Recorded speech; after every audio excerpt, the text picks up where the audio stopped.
Hola, soy el señor Medina. Am, Otra vez vamos a aprender cómo utilizar o cómo sumar y restar funciones. How to add and subtract functions. Okay, so recuerden como las notaciones uno se confunden. See how it's telling you to find 3g minus 3h of n. Pues nos están dando gn, que es esta. hn is this one, right? Is this a subtraction or addition? Well, I know it's going to be a subtraction because it has a minus right here. So the hardest thing is how to set it up. Once you know how to set it up, and then it's pretty easy after that. There's a 3 right here, so I'm going to go ahead and write 3, right? I'm going to go ahead and copy G, N, okay, that's right there, minus, then 3, H of N. Okay, so all I did was just rewrite everything that was in here, and I rewrote like that. Alright, so I'm gonna go ahead and bring down the 3. Now look at my GN. My GN is over here, right? So how much is that equal? 2n. So I'm gonna go ahead and write, and I'm gonna put in parentheses because 2n plus 1. Bring down minus 3 hn. H of n is right here. So I'm going to go ahead and copy that down, and I'm also going to put in parentheses 3 q plus 3n, right? So use this distributive property to simplify this function. So 3 times 2 is going to give me 6n plus 3, and this I multiply by negative 3, right? So I'm going to get minus 3n cubed minus 9n, right? And then all I have to do is collect my like terms that gets me there, and I'm going to go ahead and write 3 minus 3n, and the difference is going to give me minus 3n, right? 6n minus 9, get that. The only thing I just need to do is just put it in order, okay?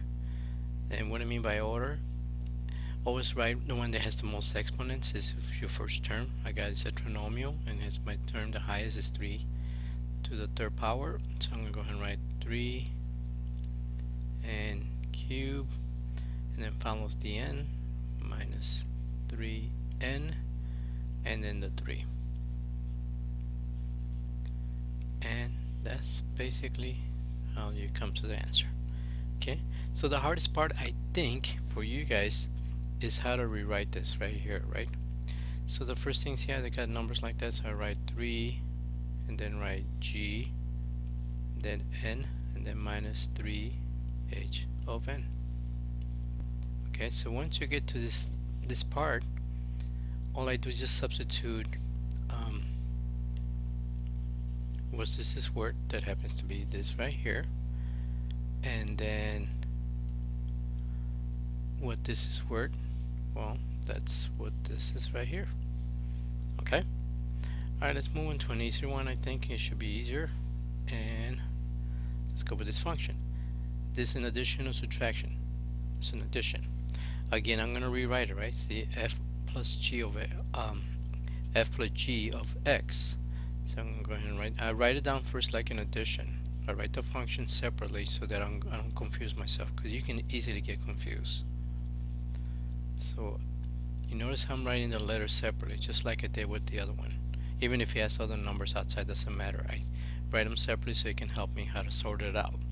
Now I know my f of x is this, right? My g of x is that. And basically I'm just gonna go ahead and rewrite it.